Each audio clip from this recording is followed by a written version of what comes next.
Hari Om. In this part, we will explore the meaning of the 24th Shloka of Sri Vishnu Sahasranamam.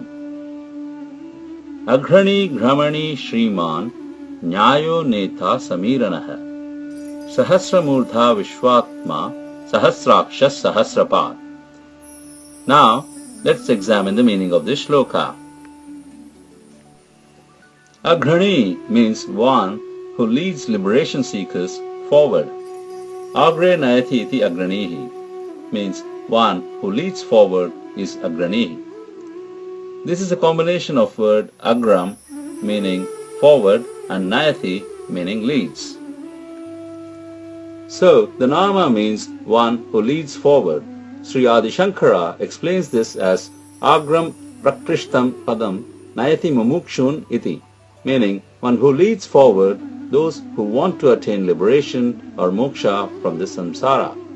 Both Sri Adi Shankara and Sri Parasara Bhattar interpret this nama to mean as leading forward and refer to Bhagavan's guna of leading his devotees from this material world to liberation or moksha. The writer in Dharma Chakram refers to four kinds of people who seek his benevolence. He compares people to the four stages of fish in a river. The Nityasuris, or ever-free angels, are like the fish which do not get caught in the net, that is, they do not fall for the bait and remain safely out of the delusions of samsara. The Mukta Jivas are those who get caught in the net but with their penance and meditation succeed in escaping from the net. The Mumukshus are like the fish which is yearning to escape and keeps making an effort to get out even though they have not succeeded in escaping. And the Baddha Jivas are like the fish that enjoy the bait of the fishermen and remain happily in the net under a delusion and finally become food for the fisherman. Sri Mahavishnu's guna of Agrani applies to those who are in the third category of the list above, that is, the Mumukshus who are constantly striving to get out of this ocean of samsara by meditating on him and are devoted to him. They are just like the fish that has been taken out of water, desperately trying to get back into the water, or like the man who has been thrown into the water and drowning and is desperately gasping to get a breath of fresh air. It is this kind of intensity in seeking him that will qualify a person for the Agrani's anugraham or benediction. Sri Satyadeva Vasishtha points out that this attribute of Sri Mahavishnu in moving everything forward is constantly demonstrated in everyone's life. That is, we only keep moving forward and can never go backwards in time, and time lost is lost forever. Not only are we moving forward, but we are moving forward according to His will. This is true for even the sun, moon and the stars. Let's look at the story of Bhakt Salabega, who was an embodiment of love and devotion. Bhakt Salabega was born in the 17th century and became a renowned religious Oriya poet living in Odisha. His mother was a Hindu Brahmin and his father a Bengali Muslim. Lal Beg, a Subedar in the Nawab of Bengal's army, had taken part in the campaign against Odisha. Once, when Lal Beg was returning from Dandamukundapur in Puri, he found a beautiful young Brahmin widow returning from the bathing ghats. Fascinated by her youth and beauty, he forcibly took her away and married her. She later became to be known as Fatima Bibi. From his childhood, his mother narrated Puranic stories of Lord Vishnu to him. He developed a great devotion to the Lord. As Salabega grew up, he took part in campaigns along with his father. Once, he got severely wounded and the physicians attending to him had ruled out his survival. He heard some devotees singing bhajans about Krishna and Lord Jagannath. He too began chanting Bhagavan's names and remembered his mother's narration of Vishnu's rescue of Gajendra, the king of elephants, when caught by a crocodile. Like Dhruva Maharaja and Sri Prahalada, Salabega had intense childlike faith in the mercy of the Lord. He thought that the great Lord Jagannath, who is the Lord of the universe, will be able to cure him. He continued to pray to Lord Jagannath and finally got cured. Salabega's miraculous recovery became a pivotal moment in his life. After that incident, he became an ardent devotee of Lord Jagannath. His father disowned him for this reason. He roamed around chanting the name of Lord Jagannath at all times and finally reached Puri. He wrote many prayers glorifying Lord Jagannath, but was not allowed to enter the temple of Lord Jagannath in Puri as he was a Muslim by birth. However, this did not deter him from meditating on the Lord. He would eagerly look forward to the annual Rath Yatra when Lord Jagannath goes in a procession to meet his devotees and to bless them with his grace. The Rath Yatra of Jagannath Puri is also known as Car Festival, Gundicha Yatra, Ghosha Yatra, Navadina Yatra, Dashavatara Yatra, and by a variety of other names.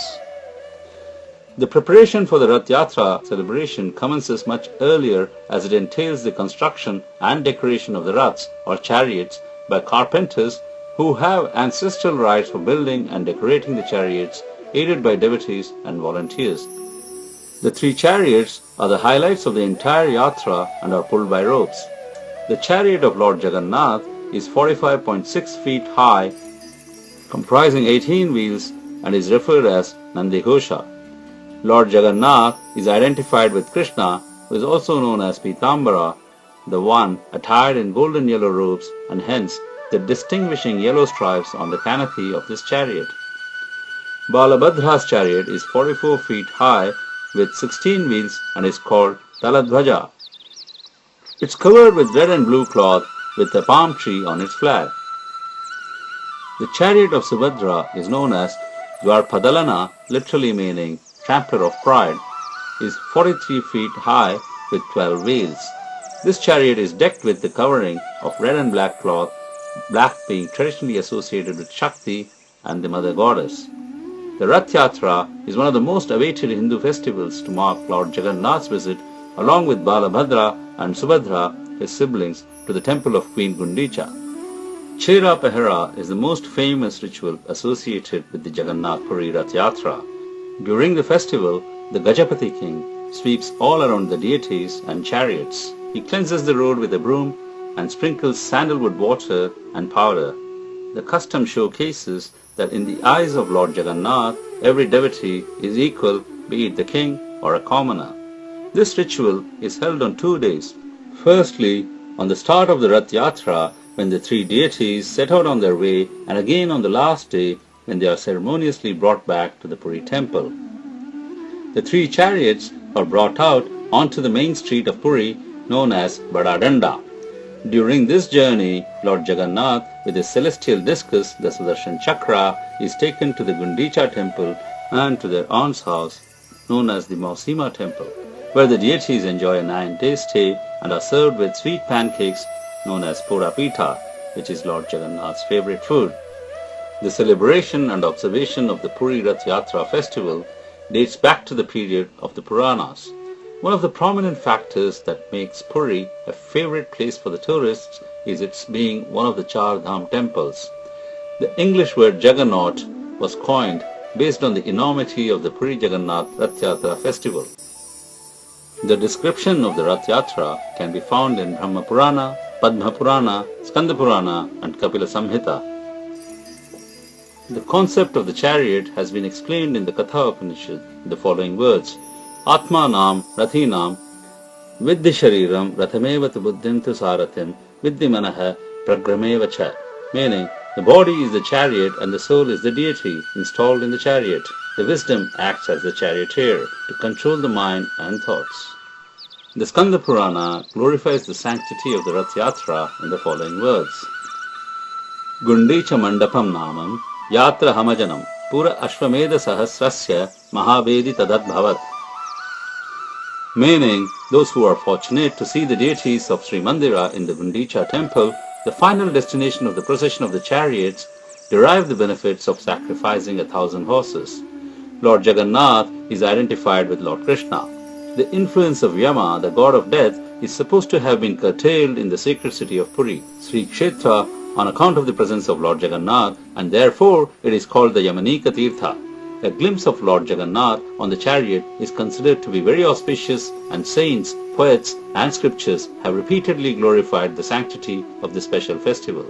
The sanctity of the festival is such that even a touch of the chariot or even the ropes with which these are pulled is considered enough to confer the results of several pious deeds or penance for ages. There is a famous Uriya song which emphasizes that on this occasion the chariot, the wheels, the grand avenue all become one with Lord Jagannath himself. Bhakt Salabega thought of sighting the Lord during the Rath Yatra festival from a close proximity, as he was not allowed to enter the temple. He resided in a house near the Sri Mandira temple so that he could get a glimpse of the Lord. When the chariot of Lord Jagannath came nearer to his house, he started weeping. Suddenly the chariot stopped there and Salabega saw Lord Jagannath to his heart's content.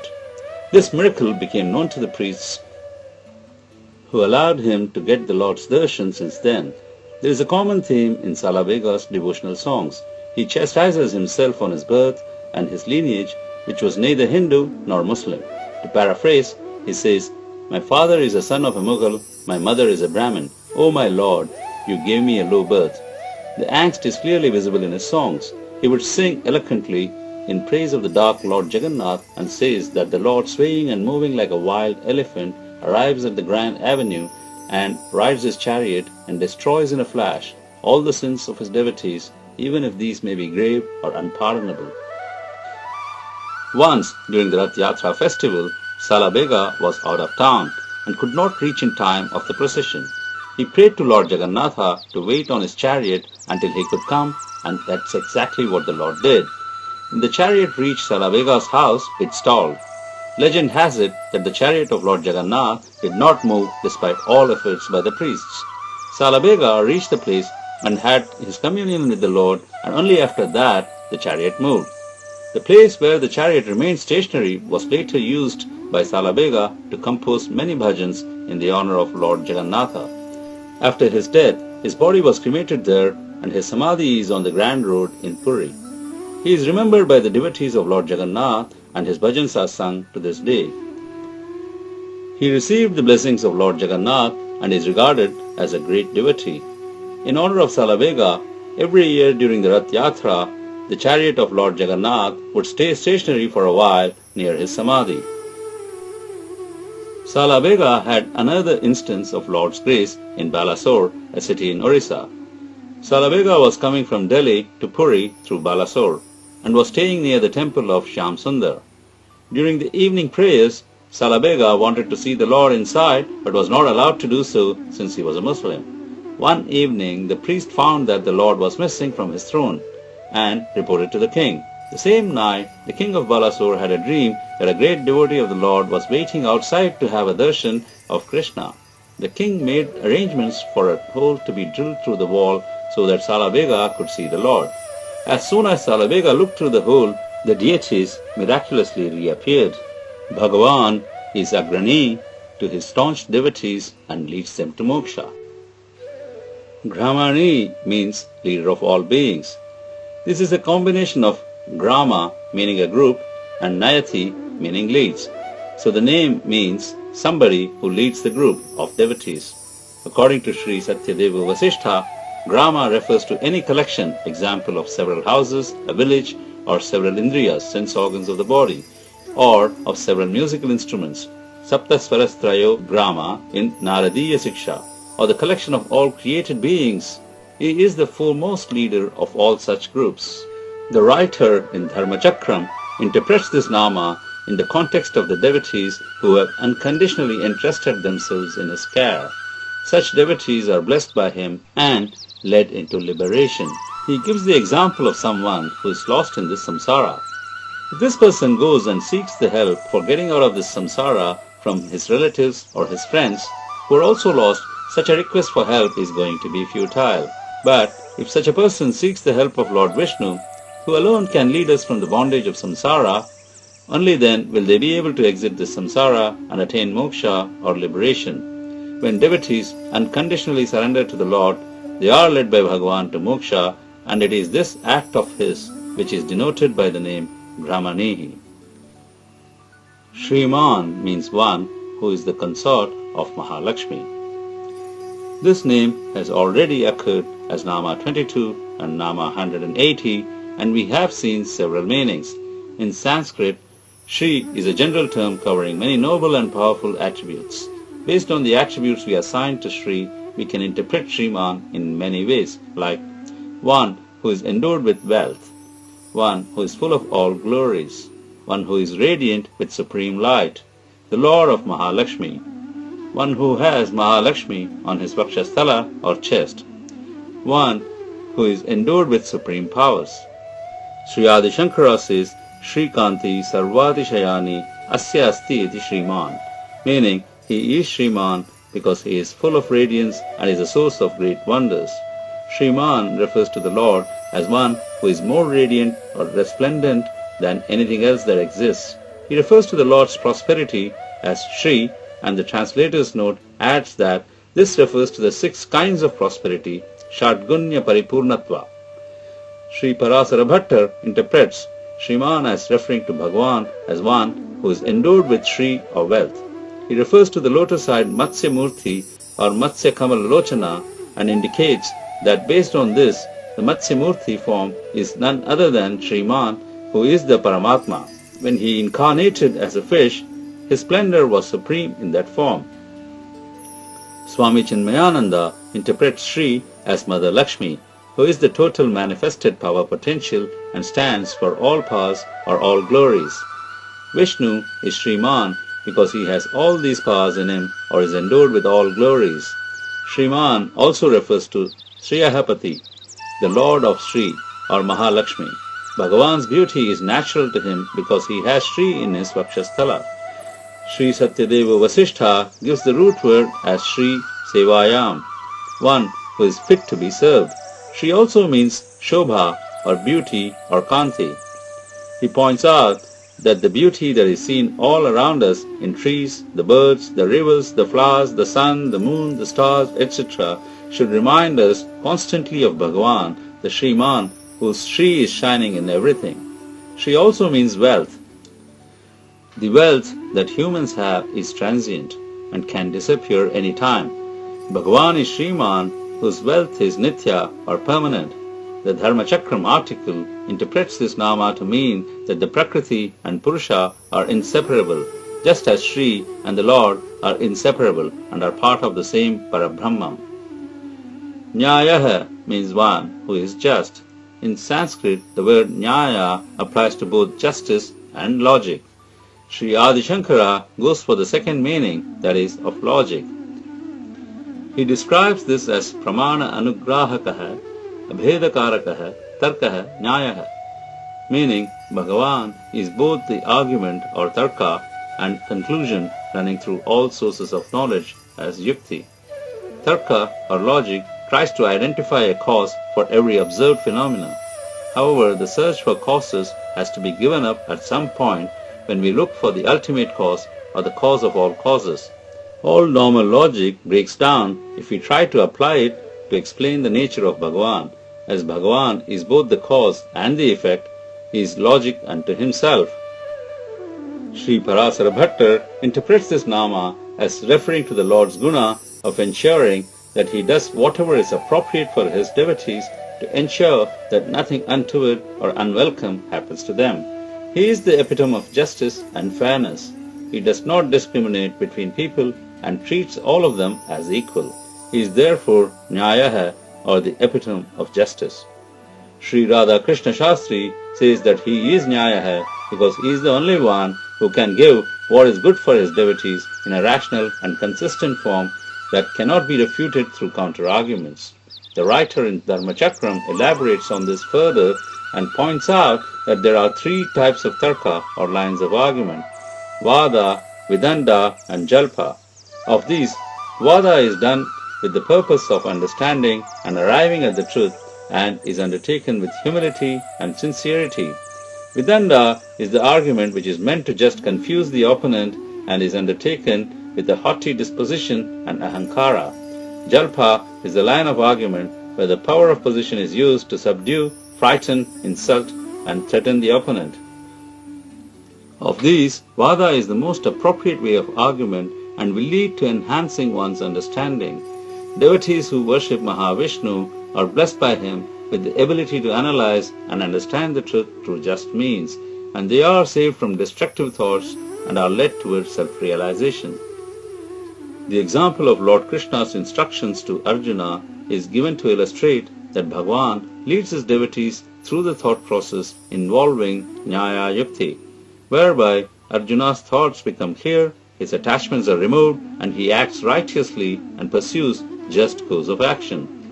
Sri Satyadeva Vasishtha derives his interpretation based on Niyate Prapyate iti Nyayah, meaning one who ensures that everything in this world is on its right track and reaches its destination is Nyayah. The yantra, that is the universe, with its sun, moon and stars, is functioning under the guidance of the Nyaya, that is Vishnu. So also the organs in our bodies are directed by the body logic, that is Vishnu. The word Niyati, which means rule, is related to the word Nyaya, Niyate. Netha means one who leads or regulates. This nama indicates that he is the controlling force behind everything in this universe, one who fulfills the requests of his devotees, one who manages or regulates the affairs of the cosmos. Sri Adi Shankara interprets this as Jagatyantra Nirvahakaha, or one who manages and regulates the affairs of the cosmos. Sri Parasara Bhattar interprets this as Niyuktam Karoti iti Netha, meaning one who fulfills the requests of his devotees. The Dharma Chakram writer gives the analogy of objects attached to a rotating wheel. The objects rotate because of the movement of the wheel. We are all moving around because of his will, which is analogous to the rotating wheel. However, it is our belief that it is us who are responsible for our motion and forget that it is he who is moving us as he pleases. Those who understand this get out of the delusion that we are fully in control of everything around us. The Tamil saying, Avan Indri or Anuvama Sayadu, is very apt for this nama. Samiranaha means one who controls prana or breath in all living beings. Samiranaha has two meanings. One who performs acts which are delectable. Another, one who controls all movements in beings. This nama is derived from the root ir, or to move. Sri Adi Shankara associates the motion or movement with the breath in all living beings. He is Samiranaha because he controls the functioning of the body through the breath. Shvasana Rupena Bhutani Cheshtayati iti Samiranaha, meaning he gives activity to people and animates them by residing in them in the form of breath. This is based on the meaning of Samira, which denotes air. Sri Parasara Bhattar associates this movement with that part of the Matsya incarnation where Bhagavan dove deep into the ocean to retrieve the Vedas from the netherworld from the Asura named Hayagriva. Sri Bhattar interprets this name to be based on the root ear, meaning to move. So Bhagavan is Samiranaha because his movements are beautiful. Sri Radha Krishna Shastri associates the motion implied by Irana with the act of Bhagavan leading the boat with the seeds of creation during the Pralaya in his Matsya incarnation. The following is from Srimad Bhagavatam, Skanda 8, Chapter 24, Shloka 33. Trilokyam ilyamanayam samvartambasi vaitada vapstasyati now kachit visala tvam maya iritha, meaning, when all the three worlds disappear under the ocean, a large boat will be steered by me towards you. The Noah's Ark in the Old Testament has a reference to this theme. Sahasramurdha means the thousand-headed. The basic meaning is that he is endowed with thousands of heads. As Sri Adi Shankara puts it, Sahasrani murdhani asya asti iti. He is Sahasramurdha because he has thousands of heads. The word thousand here is used in the sense of unlimited or uncountable, rather in the sense of the number thousand. Sri Parasara Bhattar interprets these three names together and points out that the reference to head, eyes and feet really includes all organs of knowledge and action, and reference to 1,000 signifies innumerable. What is referred to here is that Bhagavan is endowed with infinite capacity to know and act, which are the functions of these organs. He makes the following references from Shruti. Purusha Suktam says, Sahasra Shirisha Purushaha Sahasraksha Sahasrapat. In the Bhagavad Gita, chapter 11, verse 10, Arjuna says, Aneka Vaktranayanam, Anekad Bhuta Darshanam. Arjuna further says in verse 23, Rupam Mahatte Bahu Vaktranetram, Mahabahu Bahubahurupadam, meaning, I am seeing this stupendous and frightening form of yours, possessing numerous mouths and eyes, many arms, thighs, and feet. In chapter 13, verse 14, Sarvataha Panipadam Tat Sarvatokshi Shiromukham, meaning, everywhere are his hands and legs, his eyes, heads, and faces. In the Taittiriya Aranyaka it says, Vishvatash Chakshuruta, Vishvato Mukho, Vishvato Bahuruta, Vishvatspat. Sri Radha Krishna Shastri points out that reference is made to the head first in the above sequence of names, because head is the first thing that develops when a child is formed in the mother's womb, and head is the part of the child that appears first, usually when the child is born. Also, reference is made to head, eyes, and feet because of their importance in exercising the energy of knowledge, Jnana Shakti, and the energy of action, Kriya Shakti. These three namas also remind us that He is everywhere, in everything, all-powerful, all-pervading, always observing everything in every one of us. Swami Chinmayananda points out that the many heads, many eyes, and many legs together indicate that the one infinite consciousness expresses everywhere in all forms and at all times through all these tools of thinking, perception, and action. According to Sri Satyadeva Vasishtha, the countless heads refers to His unlimited intellect and wisdom. We are all part of His body, and thus all our heads are His heads, and so also He is Sahasramurdha. Sri Satyadeva Vasishtha adds that one who is of many legs also suggests that He has made His creations such that they can get around by many means. Example, as two-legged humans, or as four-legged animals, or as the 100-legged centipedes, or as multi-legged millipedes, or as no-legged serpents, or as birds getting around by flying, or as fish by swimming, etc. In this sense, Sahasrapat really reveals that He is Ananta Jnanavan, or of infinite intellect, in having created and supported this kind of immeasurable diversity. It is interesting to note that the similarity in Vedic chanting of Purusha Suktam, Sahasra Shirisha Purushaha Sahasraksha Sahasrapat, which is the same as in Sri Vishnu Sahasranamam. Vishwatma means the very soul of the universe. He is Vishwatma because He pervades the entire universe by His knowledge and strength. Sri Adi Shankara interprets this as Vishwasya Atma, the soul of the universe. He is the vital essence who transforms the inanimate objects into living organisms. He is Sarvavyapi, present everywhere, and Sarvantaryami, all-pervading. This is why the very first name in the Sahasranamam is Vishwam. He symbolizes the universe both at the microcosmic and the macrocosmic level. In the Bhagavad Gita, chapter 10, verse 20, Bhagavan says, Aham Atma Gurakesha Sarvabhuta Shayastitaha, meaning, Arjuna, I am verily the soul that resides in the heart of all beings. The writer in Dharma Chakram points out that the true significance in this nama lies in our realizing the unity among all the living beings, rather than seeing the differences in our outer appearances or the differences in our thoughts, etc. By seeing the difference in our external appearance or in our thoughts, only Kama, Krodha, Lobha, Moha, Madha, and Matsarya grow and develop in us. Only when we learn to see the unity behind our inner selves, we will qualify to receive His daya.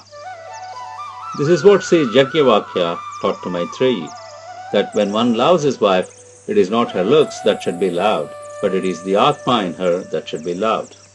Navare jayayai kamaya jaya priya bhavati atma nastu kamaya jaya priya bhavati. That is the true meaning of love. Sahasraksha, meaning one with 1,000 eyes. The basic meaning is that He is endowed with thousands of eyes. By the fact that He is the Antaryami in all of us, and is always observing all that we do and think from within each of us. He is Sahasrakshaha. Sahasrapad, meaning one with 1,000 feet. The basic meaning is that he is endowed with thousands of feet. We have already covered the full significance under Sahasramurda. To sum it, Bhagavan is omnipresent and omniscient. Hari Om Tat Sat.